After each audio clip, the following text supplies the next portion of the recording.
আসসালামু আলাইকুম রহমতুল্লাহি ওবারাকাতুহু। আমার ভিউয়ার্স আপু ভাইয়া বন্ধু সোনামণিরা, তোমরা সকলেই কেমন আছো? আল্লাহর রহমতে আমি ভালো আছি।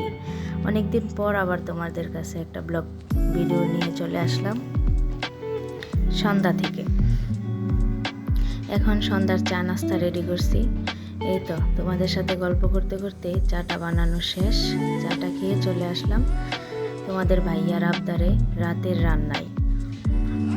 রান্না ছিল, কিন্তু তোমাদের ভাইয়া বলতেছে হঠাৎ করে খিচুড়ি খাবে, তাই কিছুটা পরিমাণ বাসমতি চাল আর ডাল একসাথে ভিজিয়ে ভালোভাবে ধুয়ে নিলাম। ভালোভাবে ধুয়ে পানিটা পরিষ্কার করে বারবার ধুয়ে নিয়েছি, দেখতেই পারতেছ।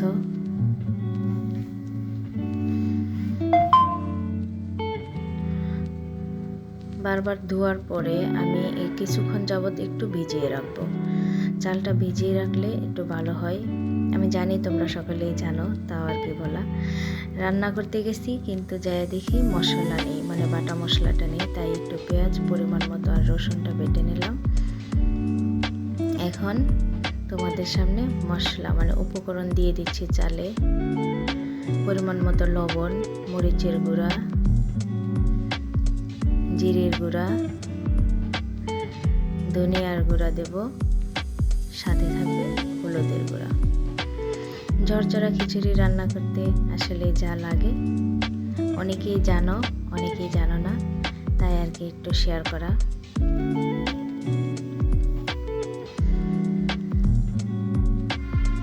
সাথে একটু আদা বাটা পরিমাণ মতো। যে যতটুকু চাল নেবে সে ততটুকু মশলা দেবে, ওই চালের পরিমাণ মতো।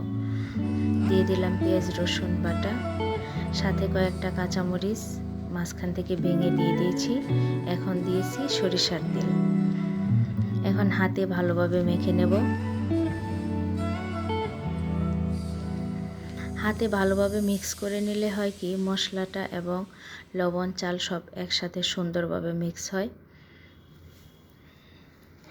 এই মাখানোর মধ্যেই মোটামুটি অনেকটা স্বাদ চলে আসে।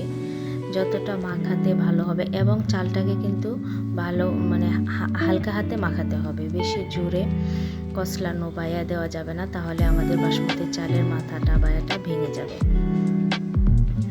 এখন দেখতেই পাচ্ছ পাতিলে দিয়ে দিয়েছি, দিয়ে পরিমাণ মতো পানি দিয়ে দিলাম। এখন আস্তে আস্তে জালে হতে থাক। প্রথম পরিমাণে জালটা একটু বাড়িয়ে দেব।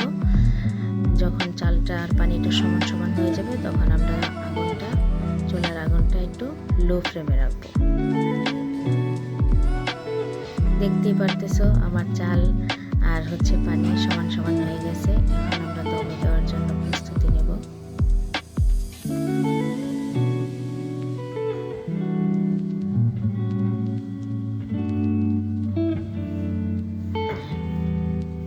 রান্না আসলে এক একজনের কাছে এক এক রকম। এখন দিয়ে দেব আমরা এখানে পরিমাণ মতো ঘি। ঘিটা দিলে হয় কি, ফ্লেভারটা ভালো আসে।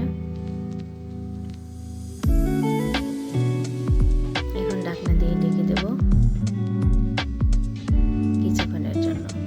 ওইদিকে ঢাকনা দিয়ে ঢেকে আমি অন্য চুলায় ডিম ভাজি করে নিচ্ছি। ডিমটা ভাজা হয়ে গেল, এখন প্লেটটা সাজিয়ে নিলাম। দেখতেই পারতেছো সিম্পল রান্না, সাথে একটা আচার।